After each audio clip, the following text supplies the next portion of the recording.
Hello everyone, my name is Rochelle Innocent and I'm the founder and CEO of Project Purpose. Welcome to our channel.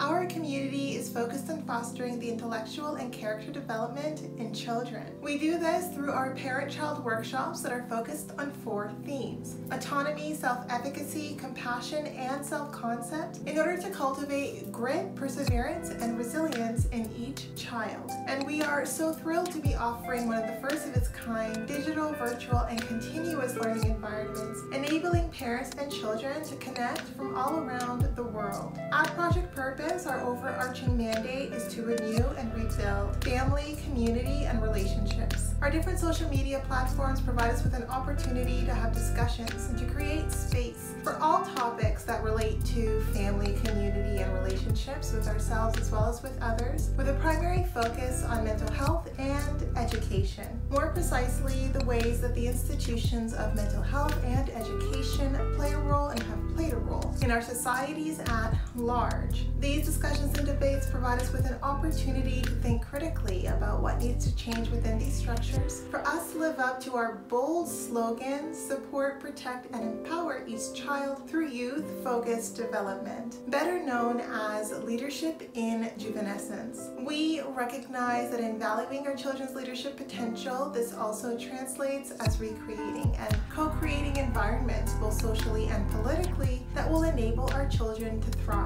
For those of you who are particularly keen on the topic, we also write thought pieces every other Monday. We actually have a thought piece scheduled to drop this upcoming Monday, so definitely be sure to meander over to the website and check out our online content. Now, if it is the case that you're looking for a listening alternative, well, we're available wherever podcasts are playing, and we'll provide you with access to a few links in the description down below. Now, as is the convention, be sure to subscribe, hit that post notification bell so that you are aware of every time we post. I am not that great at growth strategy, but hey, if I'm talking about something that resonates with you, if it helps you in any way, then definitely follow us and join our community of game changers. Let's get into it.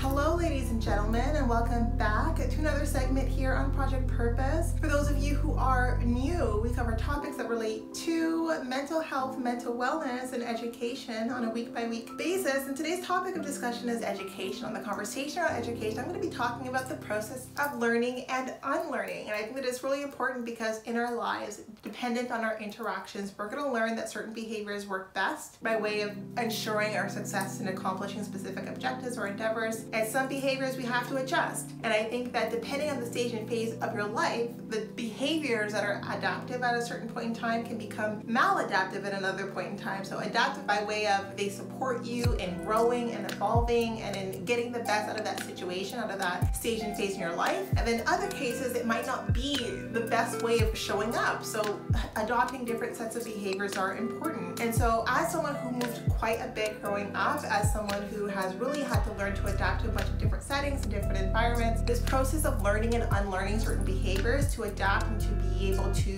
maximize the potential of each setting that I'm in and to maximize the learning that I can gain out of each stage and phase has been really like the foundation of how I show up in any given stage and phase. And so I think that it's really important, though, to call out the fact that I don't recognize that it's maladaptive, that like I've grown in and out of a phase, like I'm in a transitionary period where certain behaviors were super supportive, they're super helpful, but kind of like in this stage and phase or not, and people don't get to see me the way that I see myself, and because I've adopted certain behaviors. And I think that when we go through very jarring experiences, if we survive those experiences, part of that survival is adopting behaviors that maybe aren't necessarily the kinds of behaviors that we identify with. They're just the behaviors that helped us stay ahead. They helped us stay a couple steps ahead. And so because I have mentioned in a few videos, I have dealt with stalking for the last 4 years and it's still ongoing, part of how I've adapted was really becoming very to myself, very withdrawn actually. And so it's interesting because it's definitely now more of a reflex. It's not something that I do consciously, but it took a lot of concerted effort for me to just keep to myself and be really mindful about who I spoke to, about what I spoke about and what I spoke on, and really just look for cues to get a sense as to who I could trust and who I couldn't trust with how much or with how little information. information. And so I've become the quiet observer.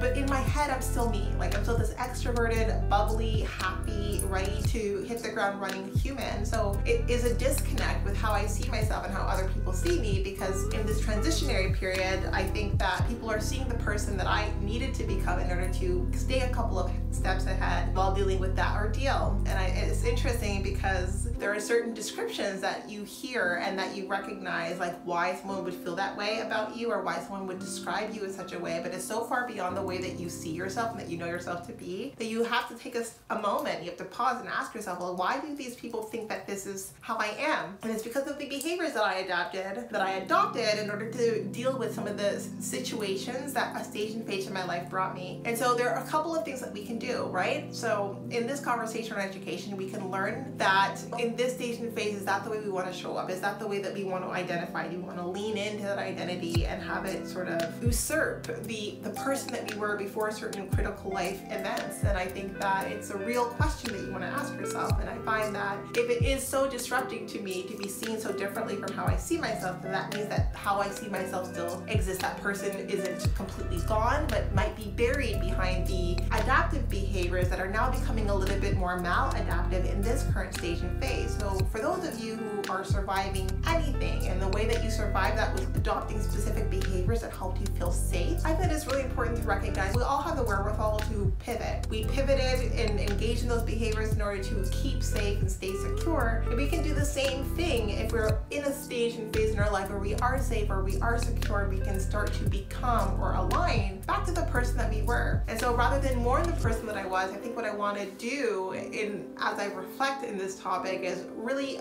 do what I need to do the work that I need to do to align my behaviors to my identity, to the person that I know myself to be, that might be buried under the behaviors and the habits that I picked up while dealing with a very extreme situation. And so I think that learning and unlearning by way of behaviors, I mean, some of it is so subconscious, right? Some of it is just these little tiny adaptations that we do in order to fit into the environments that we're in, but others of it is really just because we're having to do so much surviving that we don't recognize just how much of our personality gets buried beneath survival. And so now that I'm not in a stage where I'm surviving, I am in a stage where I feel fairly secure, fairly safe, and things are starting to kind of get taken care of. I need to think about who I am and how much of that person is still the person that I was before I kind of entered the situation. I think that behavior is not identity, and I think a lot of us confuse identity with behavior because a lot of people presuppose identity based on our behavior. But when we recognize that our behavior is a byproduct of a specific stage and phase or a specific event, but it's not necessarily who we are, we have the choice. We have the choice in deciding how we show up and to what extent we are going to show up in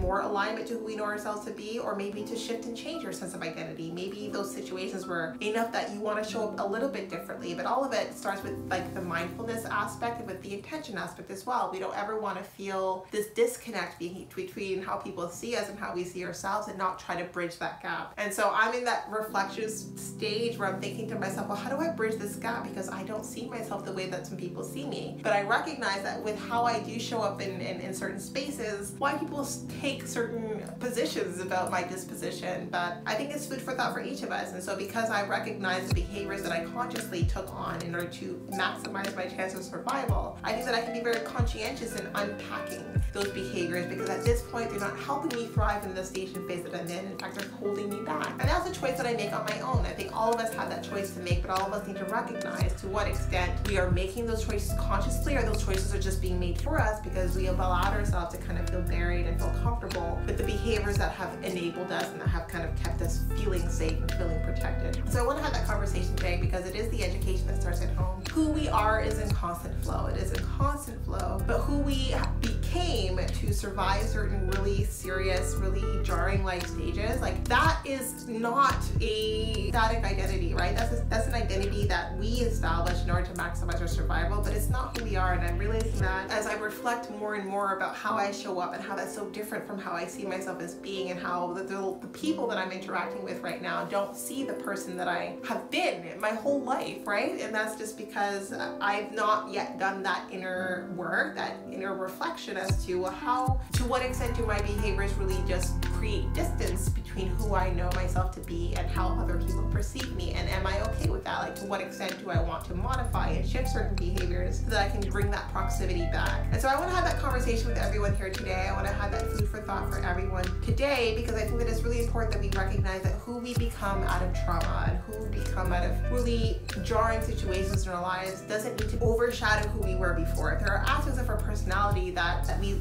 enjoy, that we still feel aligned to from before those specific events took place. We definitely have the choice to kind of bring ourselves back there, but it means that we address the behaviors that were adaptive at some point in time but now are becoming maladaptive, in order to find ourselves more in alignment in our presentation as we do feel sort of internally. And I think that that's the work that I'm doing right now, because I do realize there is a gap that I need to bridge, but I think it starts with first having that conversation with myself, having that moment of clarity, that moment of honesty with myself, and then making certain commitments as to what behaviors I need to stop engaging in that felt good, that feel good, that feel comfortable, that create a false sense of safety, but aren't actually keeping me safe. They're just keeping me away from people who I would want to connect to and want to build relationships with and build connections and build a rapport with as well. So I want to come here and have that conversation, because I'm sure I'm not the only person who's dealing with this. A lot of us, we go through specific events, and with those events we have these sudden shifts in our behaviors that make us feel safer and make us feel like we're protected from those events happening moving forward. In many cases we are safer, but then we get into this other life stage and phase and we realize that it's holding us back as a constraint, and so we never want to engage in behaviors that hold us back. We want to engage in behaviors that help us leap forward, but sometimes it is conscientious,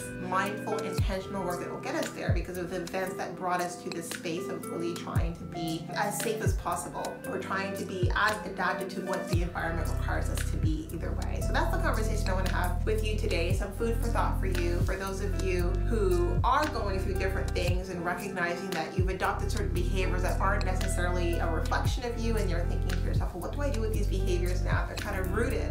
They feel rooted. Well, it took time for them to root themselves, and it'll take time for you to kind of uproot them, but I think it's worth it if you want to feel like your behaviors are in alignment with how you see yourself and how you've been prior to said event. So that's the topic of conversation for today. Some food for thought for you, hopefully helpful to you as it relates to my stalking situation in and of itself that led to this existential dialogue. I mean, I don't have any updates for you as yet, but when I do, you will be the first to know. Thank you again. And if you want to have conversation around self-mastery and around giving yourself the opportunity to get aligned, then definitely check out our website. We have some live events posted. See if any of those appeal to you, and I look forward to chatting with all of you very